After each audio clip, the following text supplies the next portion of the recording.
Shakib Al Hasan is definitely a top player. একটা রাজনৈতিক দলেরও কি উচিত কোন জাতীয় দলের খেলোয়াড়কে দলের টেনে নেওয়া তার রাজনীতি করার জন্য? তারা তো জনগণের জন্যই কাজ করে, দেশের জন্যই ভাবে। So it's not a one way traffic. You can't blame a player only, you should blame as well the political parties as well. কে কত বড় স্ট্যাটাস, যদি কেউ অনেক বেশি একটা স্ট্যাটাসও দিয়ে থাকতো, আমি সেটি কি ক্রাইটেরিয়া হইতো তার সিলেকশনের জন্য? Certainly not. জনগণের কাছ থেকে বিরূপিত হওয়ার থেকে আপনাদের আমি সহযোগিতা চাই, যেটা আমি আশা করেছিলাম যে বিশ্বকাপের সময় আপনাদের কাছ থেকে পাবো। প্রায় 40-50 দিন কিন্তু আমাদের দলনায়ক শান্ত আমার কাজিন হিসেবেই, খালাতো ভাই মামাতো ভাই হিসেবেই সব জায়গায় চলেছে। None of you ask me, আমাকে কেউ আপনারা প্রশ্ন করেননি যে একটা খবর শুনছি এটা কি সত্যি কিনা, কিংবা ক্যাপ্টেনকেও জিজ্ঞেস করেননি। আমি তো একবারে বলতে পারি না। তো প্রায় 40-45 দিন পরে রিয়াসাত আজিম একটা ইয়ে করেছিল, বাট সেখানেও আমার জেলা আসলে মুন্সিগঞ্জ, ওইটা আরেক জায়গা বলে দিয়েছিল, but even though it's close by. But আমার মনে হয় যে এই জিনিসগুলা যারা বিভ্রান্তি ছড়ায় জাতীয় পর্যায়ে, ন্যাশনাল টিম কিংবা এই ধরনের ইস্যু নিয়ে, আমার মনে হয় যে ওই জায়গায় আমাদেরকে আর একটু সতর্ক হওয়া উচিত।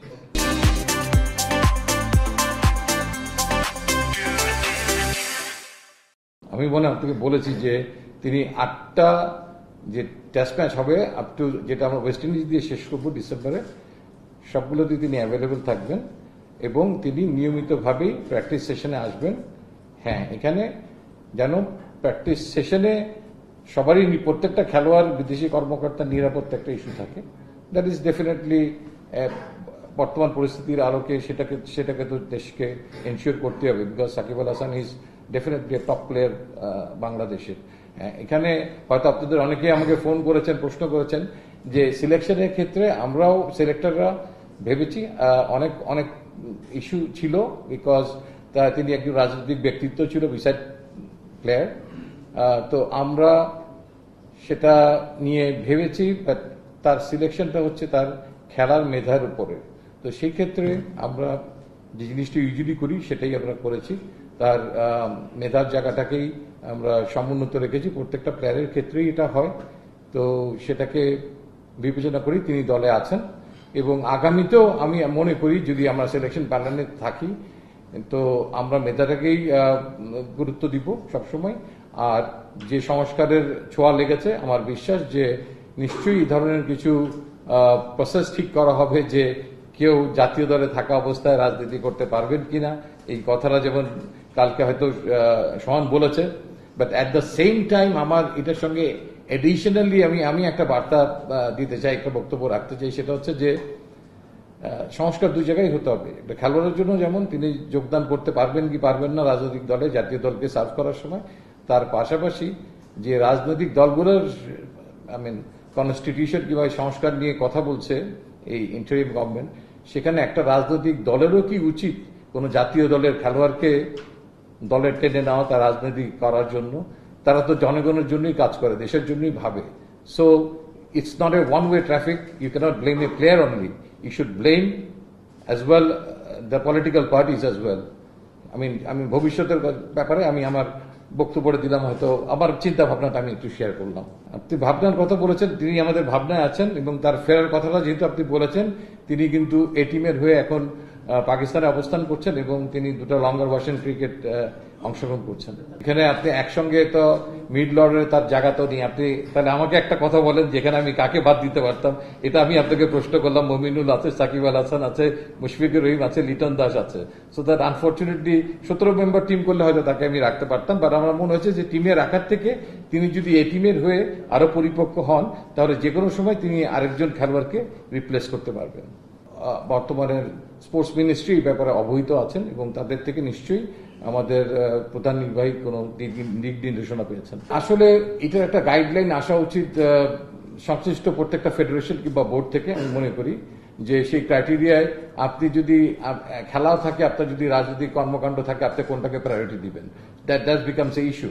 সো দ্যাট সেই কারণে বোর্ডের একটা স্পেসিফিক আমার মনে হয় দিক নির্দেশনা যদি থাকে তাহলে মনে হয় ভালো হয়। তাহলে আর কেউ কোনো খেলোয়াড় আর রাজনীতিতে যাওয়ার আগে চিন্তা করবেন যে তার প্রায়োরিটি কোথায়। মানে এই রাস্তাটা আমার মনে হয় বন্ধ হওয়া উচিত। If you are national asset, আপনার পিছনে অনেক ইনভেস্টমেন্ট থাকে, আপনাকে সেই পর্যায়ে নিয়ে যাওয়ার জন্য।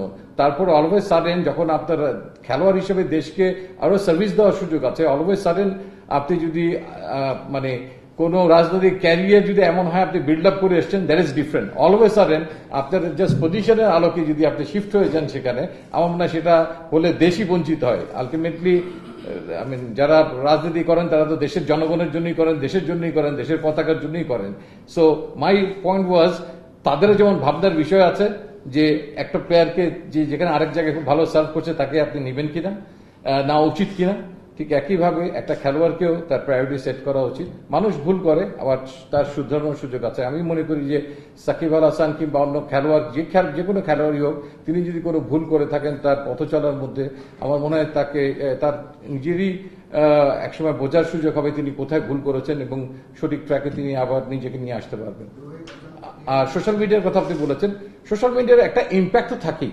সেই ইম্প্যাক্টের সময় আমি তো আর খেলোয়াড় না, আমার ক্যারেক্টারটাকে আমার সিলেকশন প্রসেসের মধ্যে দিয়ে আমরা যে ন্যাশনাল প্যানেল আমরা আছি তাদেরকে দেখাতে হবে। আমাদের তো একটা ছক আছে, ছকের মধ্যে থেকে আমাদেরকে হিসাব করতে হবে। এখন কে কত বড় স্ট্যাটাস, যদি কেউ অনেক বেশি একটা স্ট্যাটাসও দিয়ে থাকতো, আমি সেটি কি ক্রাইটেরিয়া হইতো তার সিলেকশনের জন্য? সার্টনলি নট। তার এক্ষেত্রে তার মেধাটা, ক্রিকেটীয় মেধাটাই সবচেয়ে আগে থাকতো। চ্যালেঞ্জ হচ্ছে ভালো খেলা। টেস্ট আপনি একটা ডিপার্টমেন্টে ভালো করে জিততে পারবেন না। সো দ্যাট আপনার ব্যাটিং বোলিং দুই জায়গাতে আমরা যথেষ্ট ভারসাম্য রাখার চেষ্টা করেছি। এখানে অপশনস অনেক আছে। So that as well catching is also important. আমাদের দেখেছি স্লিপস ক্যাচিং এ স্টিল আমরা ইমপ্রুভ করলেও আরো ইমপ্রুভ করার সুযোগ আছে। মানে নতুন বলে সেই জায়গাগুলোতেই যায়, নতুন বলে আমাদের একটা আলাদা স্ট্রেংথ আছে। But Rawalpindi is bit flat wicket, এখান থেকে ফলাফল বের করে আনাটা অনেক সময় কঠিন হয়। বাট ডিপেন্ড করে যে কোনো একটা পক্ষ যদি খারাপ ব্যাটিং করে তাহলে সেখান থেকেও ফলাফল আসতে পারে। তো আই বিলিভ যে জায়গা দিয়ে আমরা আমাদের টেস্ট ম্যাচটা শুরু করছি, রাওয়ালপিন্ডি টেস্ট দিয়ে, আমাদের ব্যাটসম্যানদের যে ব্যাটিং এর কিছুটা ঘাটতি ছিল, মানে আউট অফ ফর্ম ছিল, আস্থার কিছুটা অভাব ছিল, সেগুলো একটা রিকভার করার একটা সুযোগ আছে এই টেস্টের মাধ্যমে। তবে ভুলে গেলে চলবে না, পাকিস্তানের বোলিং অ্যাটাকটা যেটা দিকে তাকান, দলের দিকে যথেষ্ট শক্তিশালী। তো আমার মনে হয় যে আমাদের প্রত্যেকটা খেলোয়াড়ই চেষ্টা করবে যে একটা ভালো শুরু করার জন্য, এবং এই সাবকন্টিনেন্টে খেলা এটা আমি মনে করি একটা অ্যাডভান্টেজ আমাদের দলের জন্য। কন্ডিশন, উইকেট মোটামুটি কাছাকাছি। তো সেই প্রচেষ্টাটা দেখার বিষয় যে আমাদের যে আকাঙ্ক্ষা, সেই আকাঙ্ক্ষার প্রতিফলন তাদের পারফরমেন্সের মধ্যে দিয়ে কতটুকু বেরো আসে। আমি শিওর যে তারা ভেরি কিন টু পারফর্ম ডেফিনেটলি। আপনি তো টেস্ট টিমের বাইরে প্রশ্ন করে ফেললেন এটা, সো দ্যাট আমি কি ছেড়ে দিব প্রশ্নটা, বলটাকে খেলবো না খেলবো না?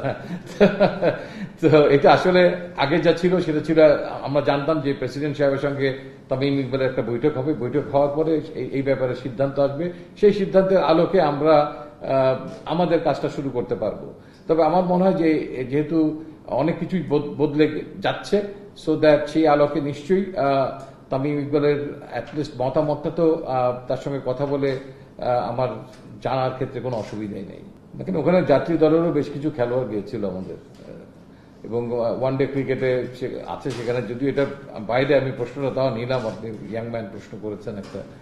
তো ইটস এ প্রসেস, মানে এইচপিটা ইটস এ প্রসেস। সেই প্রসেসের মধ্যে দিয়ে তারা হাঁটা শুরু করেছে। তাদের মধ্যে উপরে ওঠার এবং জাতীয় দলের পর্যন্ত আসার অনেকেরই অ্যাবিলিটি আছে, বাট অ্যাবিলিটিটা প্রমাণ করার ক্ষেত্রগুলাই হচ্ছে এইচপি, তারপর এই টিম, দেন জাতীয় দল। কোনো কোনো ক্ষেত্রে হয়তো এটার ব্যত্যয় ঘটতে পারে কেউ যদি এক্সট্রাঅর্ডিনারি ভালো করে, তো তারা সেই প্রসেসের মধ্যে আছে। অ্যাট প্রেজেন্ট আমাদের মেডিকেল কমিটি থেকে আমি এমন কোনো দিক নির্দেশনা পাইনি যেখানে তার চোখের সমস্যার কারণে তাকে দলভুক্ত করা যাবে না। I have no message about Shakib Al Hasan. তো বিশ্বে যেখানে তাকে স্বীকার করছে is one of the best allrounder, আপনি যদি গত 25 বছরে ধরেন হিসাবেই আনেন, তাহলে স্টিল হি স্ট্যান্ডস দেয়ার। তো আমি সেই মতামতের সঙ্গে যাচ্ছি। আমি ঠিক আপনি যেটা বললেন আমি শুধু বোলিং হিসেবে ধরবো, বা সেই দুঃসাহস আমার নাই। গুরুত্বপূর্ণ প্রশ্ন করেছেন তিনি, আকাঙ্ক্ষা প্রকাশ করেছেন জাতীয় দলের টেস্ট ম্যাচে আবার খেলতে যান। সেই পরিপ্রেক্ষিতেই কিন্তু আমরা তাকে দলভুক্ত করেছি। আপনি দেখবেন যে 15 জনের জায়গায় 16 জন দল ঘোষণা করেছি আমরা, এবং এই টিমে সাইফুদ্দিনের পরিবর্তে আমরা কোনো খেলোয়াড় আর সংযোজন করিনি। সো দ্যাট এখান থেকে আমরা তাসকিন আহমেদকে সেকেন্ড 4 দিনের যে খেলাটা থাকবে এই টিমের তার জন্য অ্যাভেলেবল করে দিব। সেখানে পাকিস্তানে তিনি এই টিমের হয়ে প্রথম 4 দিনের খেলা খেলবেন এবং সেখানে তার যদি কোনো ধরনের ফিটনেস ঘাটতি না হয় তাহলে ইনশাল্লাহ তিনি হয়তো অ্যাভেলেবল থাকবেন ফর সিলেকশন বাংলাদেশের সেকেন্ড টেস্ট ম্যাচের জন্য পাকিস্তানের বিপক্ষে। For more updates, subscribe to our YouTube channel and click on the bell icon. Follow us on Facebook and Instagram. Download T-Sports app to enjoy exciting games and highlights. Visit tsports.com.